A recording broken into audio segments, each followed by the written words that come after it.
Olá, eu sou Giovanni de Souza e este é o quarto trimestre de 2022 da classe de juvenis, Andando em Amor. Esta é a lição número 2, os diferentes tipos de amor.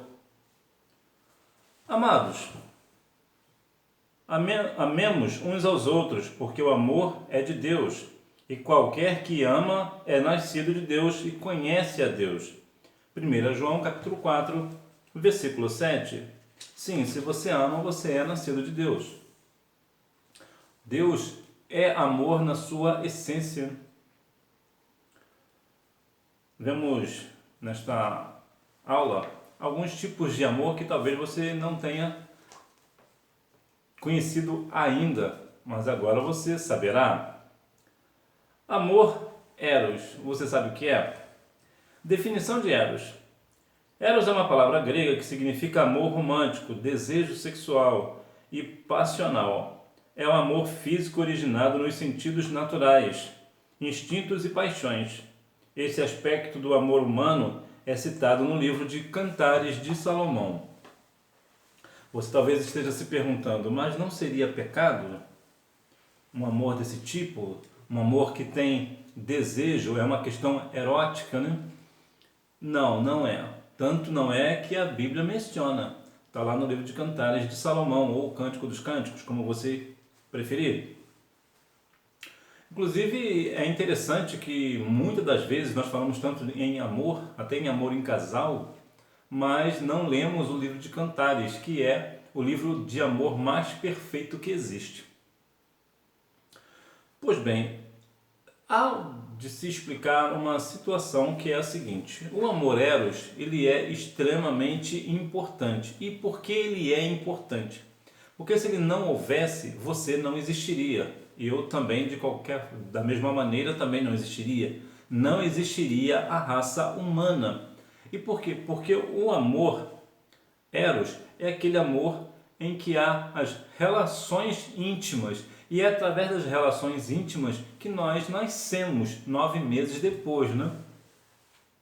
É interessante também que deixar um outro ponto que eu acho muito interessante é a questão aqui do amor eros, é uma questão do desejo, né? O desejo sexual, o físico, né? A situação, a atração física que um homem sente por uma mulher e uma mulher sente por um homem, ou um jovem, um adolescente em alguns casos. Como eu já falei que em algumas outras oportunidades, é algo natural que aconteça no namoro, por exemplo. A questão é natural, mas nós não devemos ceder a este desejo. E por que não? Porque não é casado ainda. Este amor eros é somente para a pessoa que é casada. E o que eu acho interessante nessa questão de desejo é o seguinte: é que na mulher o amor gera desejo. No homem, o desejo gera amor. O que é isso na prática? Para a mulher primeiro vai amar o homem e depois irá desejá-lo, ter relações íntimas com ele. O homem é diferente. O homem primeiro ele sente desejo de ter relações íntimas com a mulher e depois ele ama. De modo geral é assim. É claro, existem exceções, mas de modo geral é assim. Entretanto, há de se ter um grande cuidado neste ponto. E qual é o grande cuidado nesse ponto? Pela sua idade, muito provavelmente você não deve estar namorando ainda. Ou talvez sim. Mas é interessante que você tenha em mente, principalmente você que é menina, você precisa conhecer os seus limites. O menino também. A responsabilidade é de ambos, mas há aqui de se ter um pouco mais de cuidado com as meninas. Por quê? Porque as meninas é muito levada pelo que elas ouvem. Então o namorado fala algumas coisas em seu ouvido e você acaba cedendo o desejo da carne. Então aí entra a questão do pecado. Então é bom você ter muito cuidado nesse aspecto para que você não venha assim cair nas conversas amorosas e românticas do seu namorado, para que assim você não caia em tentação. Mas o amor eros, ele é extremamente necessário para que a raça humana continue a sua espécie. Eros, em seu aspecto negativo. A filosofia fala a respeito do amor eros,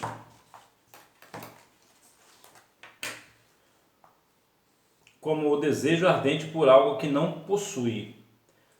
Partindo desse pressuposto, tem-se o exemplo de Davi, um homem segundo o coração de Deus que cometeu adultério com a pessoa de Urias, um de seus soldados fiéis, e depois o matou, porque seguiu insaciavelmente suas paixões em busca de possuir o que não tinha, trazendo tragédia para sua família e para o reino. Então veja aqui o primeiro ponto, o ponto negativo desse amor eros que eu acabei de mencionar, que é a questão de querer possuir algo que não tem, desejar aquilo que não tem. No caso, por exemplo, do namoro, de modo geral, vai ser sempre assim, de modo geral é assim, né? Em algumas exceções, existem, claro, algumas exceções, mas de modo geral, o homem deseja primeiro a mulher, ou seja, no namoro, o rapaz vai querer desejar a menina, né? A jovem, né? Então, a moça, então o que vai acontecer? E por que ele deseja? Porque ele não a tem. Estão namorando, mas ainda não tem a relação íntima com ela. Então ele deseja. Então esse desejo traz algumas paixões ardentes que é perigosa. Não vê aqui o caso, por exemplo, o caso de Davi. Davi estava em casa, ocioso, sem ter o que fazer. O povo foi para a guerra e ao invés de ele ir junto com o povo da guerra, né, para guerrear juntamente com o seu povo, ele ficou em casa ocioso. Quando viu uma mulher se banhando, o que ele fez? Ele desejou a mulher, mandou trazer. E quem é esta mulher? Esta mulher era a mulher de Urias, que era braço direito de Davi. Entretanto, eu não vou aqui entrar nas questões de culpa disso, de culpa daquilo, porque todos nós sabemos que a culpa ali é de Davi, a responsabilidade é de Davi, mas claro, a mulher também não deveria ter ido ao encontro de Davi, mas a grande responsabilidade foi de Davi. Davi quem pecou, né? A mulher também pecou por ter feito o ato, mas a principal ponto aqui é de Davi. Então Davi ele desejou, por quê? Porque ele não possuía aquela mulher, então ele desejou possuir. Então o que ele fez? Ele armou toda uma questão, todo um cenário e fez com que trouxesse a mulher de Urias, e ele colocou esse Urias agora para guerrear. Esse homem morreu na guerra por sua lealdade a Davi. Portanto, Davi que cometeu um pecado. E o que isso trouxe? Né? Foi um grande pecado, inclusive, né? Que ele desejou, cobiçou e adulterou com a mulher de Urias e ainda colocou este homem para morrer na guerra.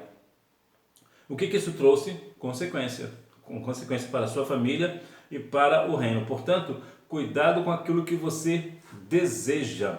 Cuidado com aquilo que você deseja. Ah, mas é bom, é meu namorado, é minha namorada. Espere o casamento. Eros em seu aspecto positivo. Observando o amor eros pelo aspecto positivo, vemos a sua importância biológica e social para a existência da humanidade, como eu já havia falado. Ele contribuiu para o cumprimento do mandamento divino quando Deus ordenou no Éden ao homem e à mulher: frutificai e multiplicai-vos. Este amor é um presente de Deus e uma bênção quando vivido de forma sadia e equilibrada dentro do casamento. É muito importante deixar claro que esse eros, esse amor eros, dentro do casamento, ele foi feito para duas questões básicas e principais. Qual é?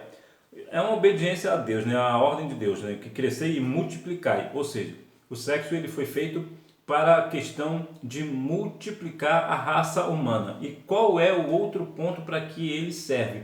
Ele serve para que o casal tenha prazer.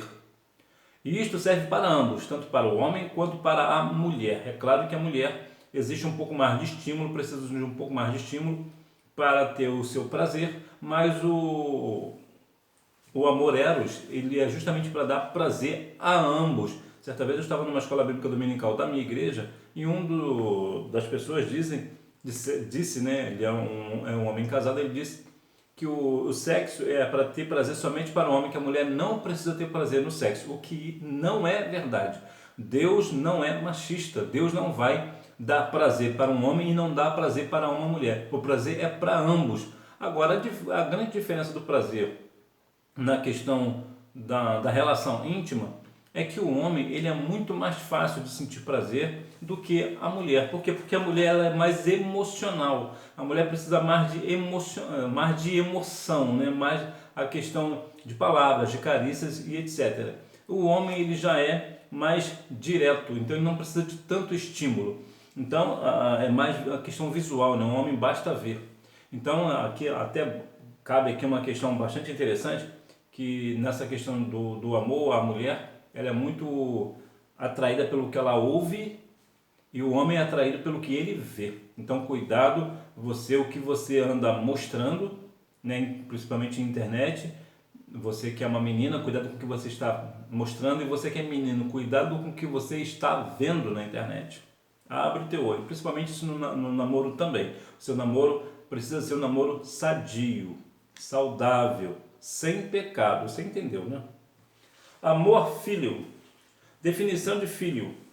O termo grego filho é geralmente traduzido para o português como amizade ou amor fraternal, sem nenhuma conotação sexual. Ele também se estende às relações entre os membros da família. Então, filho é o amor que abrange tanto amigos quanto parentes.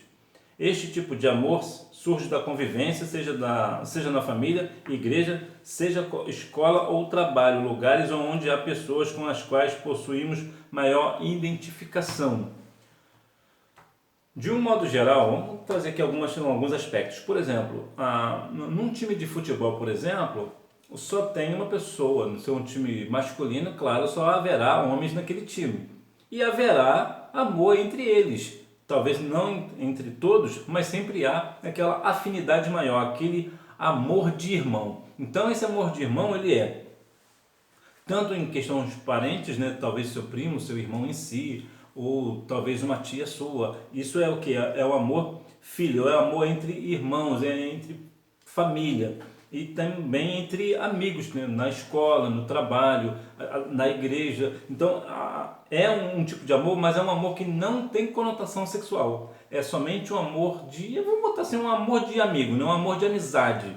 Ou seja, ele não tem nem segundas intenções, né?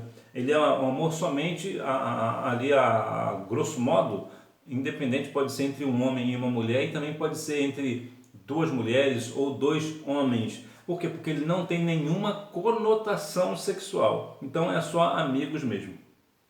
Fileu em seu aspecto negativo. O amor manifesto na forma filho é falho porque ele é limitado e pode agir por conveniência. Como, por exemplo, o amor de Pedro por Jesus, quando lhe foi conveniente, negou sua amizade com o mestre 3 vezes e depois se arrependeu amargamente. Outro aspecto desse amor é que ele se direciona apenas àquele com quem há identificação. Portanto, é um amor humano, limitado, seletivo e egoísta. Somos amigáveis apenas com aqueles que são amigáveis conosco. Amamos se somos amados. Então veja que aqui é um ponto negativo. É um amor que na verdade ele é seletivo e egoísta. Ou seja, você escolhe quem você vai amar. Se alguém não me ama, também eu não irei amá-lo. Mas se alguém me ama, então eu irei amá-lo também. E a questão, ele é muito limitado também. Então esse é um ponto. Veja, por exemplo, a questão da conveniente, melhor dizendo. Conveniente a palavra. Quando eu vou amar alguém, se me é conveniente. Por exemplo, hoje, por algum tempos aí, vamos entrar nas questões das eleições. E qual é a dinâmica dos políticos de modo geral? Eles dizem que você é amigo, que ele até te ama e tudo mais. Por quê? Porque é conveniente para ele, porque ele quer o voto, no caso não o seu voto, né, mas o voto dos seus pais. Então veja que ali é uma conveniência. Ou isso, vamos trazer isso para nós também. De repente eu sou muito amigo do meu pastor, mas eu não sou amigo do zelador da igreja. E por que isso? Porque o pastor da igreja, ele pode, é conveniente eu ser amigo dele, né? Porque ter amor por ele, porque ele pode me conceder a consagração para ser um obreiro, para ser um diácono, um presbítero, ou até mesmo um pastor, braço direito dele, que vai substituir ele. Mas o zelador, o que o zelador pode me dar? Não, o zelador, só a única coisa que o zelador pode me dar é trabalho. Então veja que aqui é mais conveniente eu ser amigo do pastor do que do zelador. Entretanto, ambos são importantes.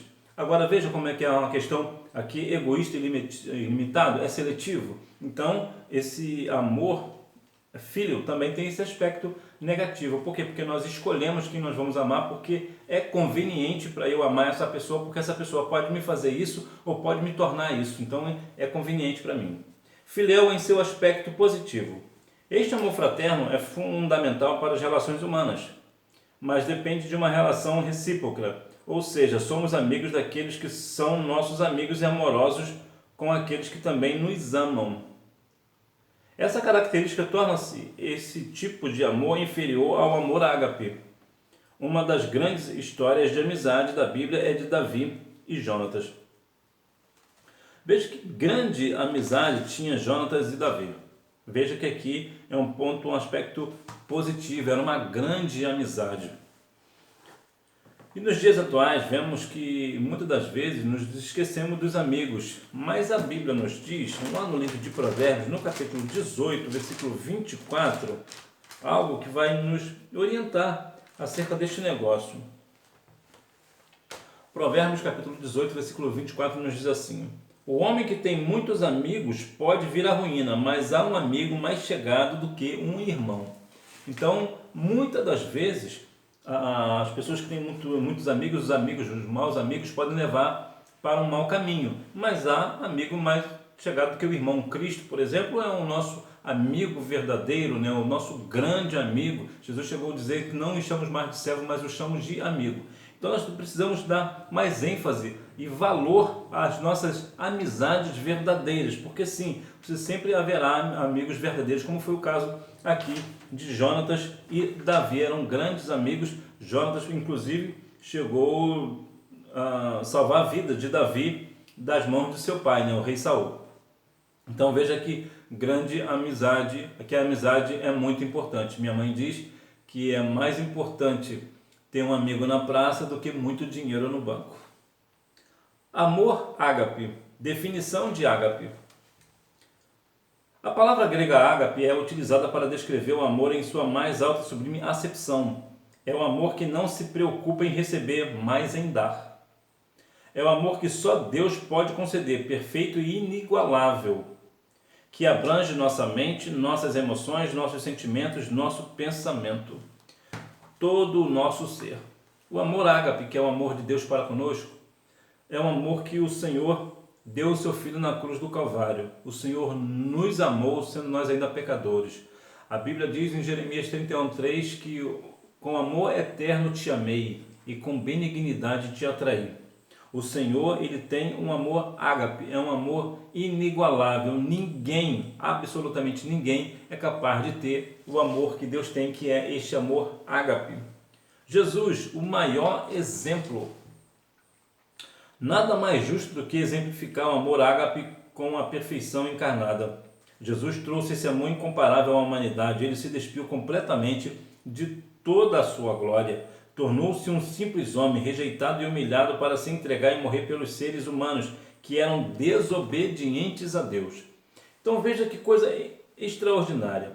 Jesus se despiu de toda a sua glória e você vai entender o que é a sua glória. Bom, imagina agora que você está na sua casa, você tem tudo ali nas suas mãos, você tem boa alimentação, você tem uma boa morada, tudo ali, tem a sua escola, a sua igreja, está tudo ali. Agora imagina que você vai para um lugar distante, que você não terá casa, você não terá comida, você não terá escola, você não terá igreja e ainda assim você terá que morrer por alguém. Isso é, você se despiu da sua glória, do seu conforto do lar para morrer por alguém. Foi isso que Jesus fez. Ele deixou a sua glória no céu, toda, vamos dizer assim, mordomia, vamos assim dizer, só para a gente poder ter uma noção. Jesus deixou toda a sua mordomia do céu, ter os anjos junto com ele, dizendo que santo, santo é o Senhor. Ele deixou tudo isso, todo o seu poder extraordinário, se despiu de todo este poder que pode fazer todas as coisas para se tornar um homem como nós. Se despiu de toda a sua glória, de todo o seu poder, para morrer por nós, sendo nós ainda pecadores. Isto sim é um amor vivido no exemplo. Jesus é o maior exemplo de amor para nós. Deus amou o mundo de tal maneira que deu seu único filho. E Jesus veio aqui e cumpriu todo este ato de amor de Deus para conosco. O amor de Deus é essencial para o mundo. Deus não carece do amor do homem, até porque o homem não tem a mínima condição de amar à altura de Deus. Contudo, a humanidade carece do amor dele e recebemos esse amor através do Espírito Santo quando entregamos nossa vida inteiramente a Cristo e assim somos capazes de amá-lo e obedecer à sua palavra. Por mais que nós amemos a Deus e cumpramos a sua palavra, ainda assim é muito pouco diante do que Deus faz por nós. Ainda assim, não vai chegar nenhuma fagulha do amor que Deus tem por nós. Por todo o amor que nós tenhamos a Deus, ainda assim nunca será mensurado no amor de Deus, no amor do homem para com Deus. Não há comparação para o amor de Deus para com o homem. O amor de Deus para com o homem é algo imensurável, tanto é que nem a Bíblia quantifica, até porque quando quantifica deixa de ser amor, né? Mas a Bíblia diz que é a tal maneira que Deus amou o mundo que deu seu único filho para morrer por nós. João 3,16. Então veja que é o coração da Bíblia, né? João 3,16, e fala ali exatamente de amor de Cristo por nós. Então o amor de Deus para com o mundo é essencial para que nós venhamos ainda continuar vivendo. As dimensões do ágape. Dimensão horizontal. É o amor incondicional direcionado a todos os nossos semelhantes e neste sentido se diferencia do amor filial e eros, pois não é seletivo, egoísta e não age por conveniência, visto que no ágape o objetivo é dar sem olhar a quem e nem esperar algo em troca. Somente Deus é capaz de nos amar assim, dar o seu único filho e não esperar que nós o amemos. É claro que quando nós amamos ao Senhor, ainda assim nós não temos mérito nisso porque Ele nos amou primeiro. Então é muito fácil a gente amar aquele que nós sabemos que nos ama. E ainda assim muitos de nós não amamos, né? Agora imagina que Deus nos amou primeiro e agora nós amamos a Deus. Bom, de qualquer maneira Deus nos amou primeiro. Então ainda assim nós não temos nenhum mérito porque nós nunca amaremos Deus primeiro. Deus sempre vai nos amar primeiro. Então veja que é um amor que engloba todas as pessoas. Deus é assim para com todas as pessoas. Dimensão interior. É o amor direcionado a si mesmo, mas não como o eros, em busca de satisfazer os seus próprios prazeres e interesses, mas se amar no sentido de entender seu valor pessoal diante de Deus e assim viver intensamente em sua presença todos os dias, alcançando a felicidade de forma plena. É diferente de uma pessoa arrogante. Você é o melhor de Deus. Você é a obra-prima de Deus. O Senhor criou todas as coisas, mas quando Ele foi criar o homem, o que Ele disse? Ele não disse, haja o homem e houve o homem. Não. A Bíblia diz que Deus disse, façamos do homem. Ou seja, nós somos a obra-prima de Deus. É a feitura das mãos de Deus, do Todo-Poderoso. Então nós somos a obra-prima dele. E isso você precisa ter conhecimento desse negócio. Você precisa compreender o valor que você tem diante de Deus. Você tem valor. É diferente da pessoa que se acha, né? Uma pessoa soberba, uma pessoa cheia de arrogância. Né? Não, nós reconhecemos o valor que temos diante de Deus. Nós sabemos que Deus nos amou com amor eterno. Então o Senhor, nós temos valor para Deus, tanto que a Bíblia diz que preciosa é aos olhos do Senhor a morte dos seus santos. E o que é preciosa aqui? Não é que o Senhor tem prazer na morte, é porque é uma morte cara, custa caro para Deus. É como se Deus ficasse triste pela morte de uma pessoa. Aí você pode pensar, mas eu aprendi isso errado.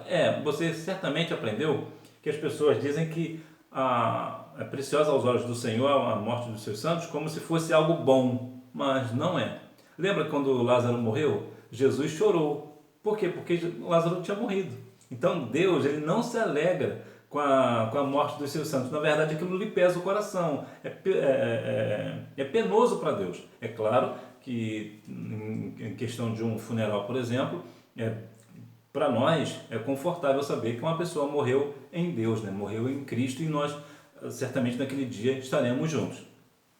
Mas aqui você vê que é um valor muito grande que nós temos para Deus. Tanto temos o valor para Deus que Ele deu seu Filho na cruz do Calvário por nós. Então, nós precisamos ter conhecimento e discernimento deste amor que nós temos diante do Senhor. Dimensão vertical. E é esse amor que Deus espera de nós, com total dedicação. E quando o amamos assim, também amamos toda a sua criação, tudo que Ele ama e tudo que Ele é. Nós devemos amar ao Senhor acima de todas as coisas. Nós primeiros amamos a Deus, nós devemos amar ao Senhor e obedecer os seus mandamentos, amar o nosso próximo. Então veja que a raiz do Evangelho é o amor. Nós devemos falar de amor, viver de amor, praticar o amor na sua essência. E claro, nós devemos separá-los, né, do amor. Né? O amor que você sente pelo seu irmão, pela sua irmã, tanto na igreja como na sua família, é diferente do amor que você sente pelo seu namorado, pela sua namorada, é diferente. O amor que você sente por Deus é diferente. Então, mas todos os tipos de amor, eles são extremamente, necessariamente importantes. Então, nós devemos viver o amor na sua essência e na sua plenitude. Para concluir, sobre os diferentes tipos de amor, é evidente que um deles se destaca, pois é perfeito e permanente. É o amor ágape, o amor de Deus por nós. O eros e filho são presentes de Deus para o homem, mas são imperfeitos e temporários, por isso falhos. Porém, é possível viver esses amores de forma saudável desde que alinhados ao amor de Deus, o âmago de todas as virtudes. Então, que nós venhamos amarmos uns aos outros assim como Jesus nos amou. Isso é uma lição muito difícil. Uma vez foi me perguntado se existia alguma coisa que, se eu pudesse tirar da Bíblia, eu tiraria. Eu disse o seguinte, falei, a Bíblia ela é perfeita, mas por eu ser uma pessoa, é claro que eu sou falho. Então, se eu pudesse tirar qualquer coisa, qualquer versículo da Bíblia, eu tiraria aquele versículo que a Bíblia diz assim, que Jesus disse, amai-vos uns aos outros assim como eu vos amei. Por quê? Porque isso é muito difícil, porque se eu amar ao próximo como eu me amo, é uma coisa. Por quê? Porque se eu faço algo ruim, quero que ele faça algo ruim também, porque eu me amo desse jeito. Se eu faço algo bom, eu posso fazer a ele, eu quero também que ele faça algo bom. É uma coisa normal. Então, se eu me amo assim, então eu posso amar ele também. Agora, Jesus é diferente. Jesus deu a vida por mim. Será que eu dou a vida por alguém? Então, eu acho, e essa essência do amor, eu acho ela muito difícil. Né? Amai-vos uns aos outros, assim como eu vos amei. Isso é muito difícil. Isso é muito difícil. Então, se eu pudesse tirar, eu tiraria essa parte. Mas que nós venhamos aprender com Jesus. Viver o amor assim, na prática, e amar uns aos outros assim como Jesus nos amou. Hora da revisão. Número 1, eros, fileu e ágape. Número 2, amor romântico, desejo sexual e passional. Número 3, uma das grandes histórias de amizade da Bíblia é a de Davi e Jonatas. Ambos fizeram uma aliança de amizade. Número 4, Jesus é o maior exemplo. Ele trouxe esse amor incomparável à humanidade. Número 5, horizontal, vertical e interior. Eu vou aqui abrir um parêntese sobre a questão aqui de Davi, que aqui, apesar que teve uma aliança aqui entre Jonatas e Davi, mas eu vou falar de uma outra questão também incluindo Davi, que era entre Davi e Urias, a amizade de ambos. Por quê? Porque nós devemos dar muito valor à amizade. Sim, é verdade. Entretanto, vemos aqui Urias sendo fiel à amizade para com Davi, mas nós não vemos Davi sendo amigo para com Urias. Então veja que muitas das vezes, falando de amizade, nós precisamos ter muito cuidado com quem nós nos abrimos, com quem nós contamos os nossos segredos. Porque muitas das vezes você pode ser amigo de uma pessoa, mas essa pessoa pode não ser sua amiga. Pode não ser uma pessoa amiga, pode até parecer seu amigo, ser sua amiga, mas na verdade não é. Então você precisa ter muito discernimento para saber com quem você pode falar e quem você não pode. Há pessoas que, até por uma influência de outras pessoas, até pela beleza de alguém, né, as pessoas julgam a outra pessoa, né, eu posso contar meu segredo para ele, para ela, porque ela é uma pessoa bonita, ela é uma pessoa educada, se veste bem. Mas e a essência? Nós devemos ter muito cuidado para com quem nós contamos os nossos segredos, porque é verdade que nós, como nós vivemos em amor, andamos em amor, nós também, claro, nosso Jesus é o nosso maior amigo, mas há também aquele amigo nosso, aquela pessoa próxima que nós queremos, que nós temos amizade, e isso é saudável, mas precisamos ter mais uma vez cuidado, que muitas das vezes você é amigo de uma pessoa, mas a pessoa não é sua amiga. Eu vou te dar até um exemplo bem prático. Você manda sempre mensagem para essa pessoa e essa pessoa nunca manda mensagem para você. Veja que a amizade já começa aqui estranha, porque você tem uma consideração de mandar mensagem para essa pessoa e essa pessoa nunca manda mensagem para você. Por quê? Porque ela não te considera da mesma forma que você considera ela. Isso aqui é só para te dar um exemplo prático dos dias atuais, né? Que se as pessoas usam muito aplicativos de mensagem instantânea.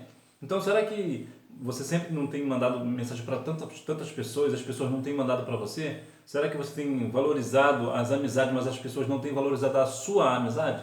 Mas que nós venhamos não perder a nossa essência. Não é porque uma pessoa não é a sua... Você é amigo dessa pessoa e essa pessoa não valoriza a sua amizade, então procure uma amizade que também a pessoa também valorize a sua. Não é que você vai se tornar inimiga dessa pessoa, né? Que não valoriza a sua amizade, mas é só você sair de cena e deixa Deus trabalhar. Que Deus em Cristo continue abençoando a sua vida, que você tenha uma boa aula no dia Escola Bíblica Dominical, até porque quem faz a escola é o aluno. Tchau!